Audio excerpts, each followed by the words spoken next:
नमस्कार, बुलेटिन में आपका स्वागत है। मैं हूं आपके साथ आशा सरवाल। चलिए शुरुआत करते हैं उत्तराखंड से जुड़ी हुई खबरों की। देहरादून में आज भारतीय जनता पार्टी ने प्रांतीय कार्यालय के निर्माण का भूमि पूजन किया और इस मौके पर वर्चुअल के माध्यम से राष्ट्रीय अध्यक्ष जेपी नड्डा ने इसका भूमि पूजन किया।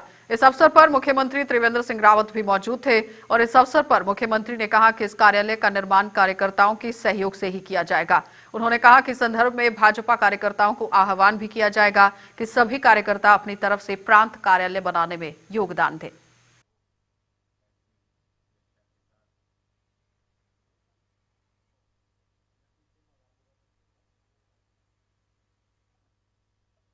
सहयोग से ही ये पार्टी कार्यालय का निर्माण किया जाएगा। कार्यकर्ताओं का आह्वान किया जाएगा कि आप इसमें अपनी तरफ से योगदान करें और भारतीय जनता पार्टी के कार्यकर्ता इसमें सहयोग करते हैं। आपको ध्यान होगा जब हम लोगों ने पार्टी के लिए कोष आज से 2.5 साल पहले हमने आह्वान किया था, 3 साल पहले, कि पार्टी के कार्यकर्ताओं को पार्टी संगठन को चलाने के लिए ये कार्यकर्ताओं का पैसा लगना चाहिए, नंबर 1 का पैसा लगना चाहिए। तो हमारे पास लगभग 25 करोड़ रुपया जो शुद्ध रूप से चेक से जो हमारे पास पहुंचा है, तो हम इसमें भी कार्यकर्ताओं से आह्वान करेंगे कि कार्यकर्ताओं के खून पसीने का पैसा इसमें लगे, ताकि एक जो पार्टी की जो रीति नीति है, पार्टी का जो विचार है और पार्टी के अंदर जो स्वच्छता बनी रहनी चाहिए।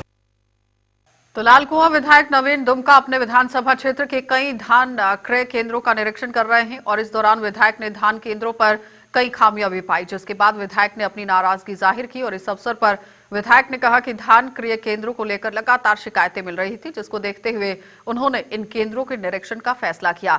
उन्होंने कहा कि अधिकारियों को निर्देश दिए गए हैं कि सरकार द्वारा जारी किए गए धान के समर्थन में जो मूल्य से ही किसानों की धान की खरीद हो रही है। तो उन्होंने चेतावनी भी दी कि किसानों और बिचौलियों के बीच धान क्रय केंद्रों के अधिकारियों की मिलीभगत पाई गई तो उनके खिलाफ कानूनी कार्रवाई भी की जाएगी।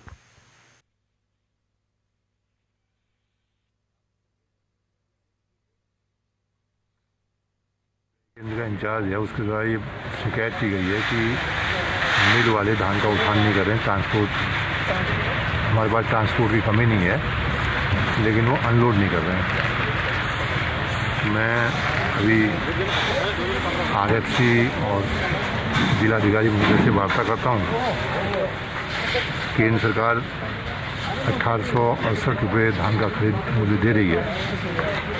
अगर कहीं ये लगेगा कि कोई अधिकारी ऐसा प्रयास कर रहा है कि धान की खरीद यहाँ कम हो और बढ़िया ज़्यादा खरीदे, तो निश्चित रूप से सरकार की नीति में बाधक माना जाएगा, उसको दंडित किया जाएगा। यहाँ मॉनिटरिंग आज से शुरू की है मैंने, जितने धान क्रय केंद्र हैं मैं आज और कल में सब जगह जाऊँगा और कोशिश करेंगे कि किसान को उचित मूल्य मिले, जैसे माननीय प्रधानमंत्री मोदी जी की योजना है। इस वाले कांटे के विषय में मैं अभी तत्काल जो है इसके बाद दोनों सक्षम अधिकारियों से वार्ता करने वाला हूँ और निश्चित रूप से रुकावट बनेगा तो दंड। तो किसान बिल के विरोध में कांग्रेस प्रदेश द्वारा भर में कांग्रेस द्वारा प्रदेश भर में हस्ताक्षर अभियान चलाया जा रहा है और इस कड़ी में आज काशीपुर के ग्राम भगेलीवाला में भी कांग्रेस द्वारा हस्ताक्षर अभियान चलाया गया, जिसमें प्रदेश अध्यक्ष प्रीतम सिंह भी मौजूद रहे और इस दौरान एक ट्रैक्टर रैली भी निकाली गई, जिसमें बड़ी संख्या में किसानों ने भाग लिया। इस अवसर पर मीडिया को संबोधित करते हुए कांग्रेस प्रदेश अध्यक्ष प्रीतम सिंह ने सरकार पर हमला बोलते हुए कहा कि केंद्र सरकार द्वारा किसानों के विरोध में काला कानून लाने का कार्य किया गया है, जिसके विरोध में पूरे देश का किसान आंदोलन कर रहा है। उन्होंने कहा कि हस्ताक्षर अभियान और इस काले कानून को वापस लेने के लिए कांग्रेस आमजन के बीच जाने का कार्य कर रही है।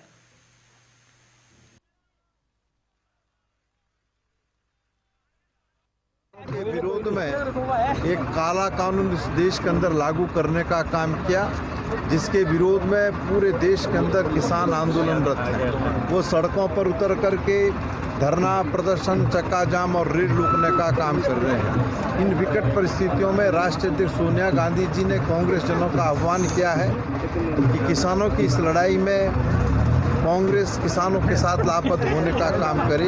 उसी कड़ी में आपने देखा होगा कि राज्यपाल भवन कूच करने का भी हमने देहरादून के अंदर काम किया और अब पूरे प्रदेश के अंदर, पूरे देश के अंदर जो है हस्ताक्षर अभियान चला करके इस काले कानून को वापस लेने के लिए जो है हम दवा बनाने का काम कर रहे हैं। उसी कड़ी में यहाँ काशीपुर में भी जो है हस्ताक्षर अभियान और इस काले कानून को वापस लेने के लिए हम आम जन के बीच में जाने।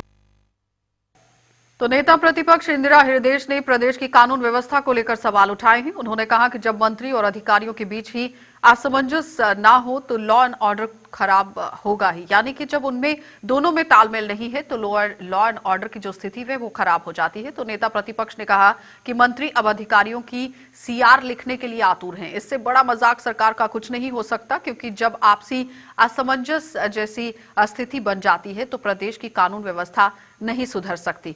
तो वहीं भर्ती घोटाले को लेकर नेता प्रतिपक्ष इंदिरा हृदयेश ने कहा कि जब इतने बड़े पैमाने पर नकल हुई है तो ये साफ है कि पारदर्शी व्यवस्था का दावा खोखला साबित हुआ।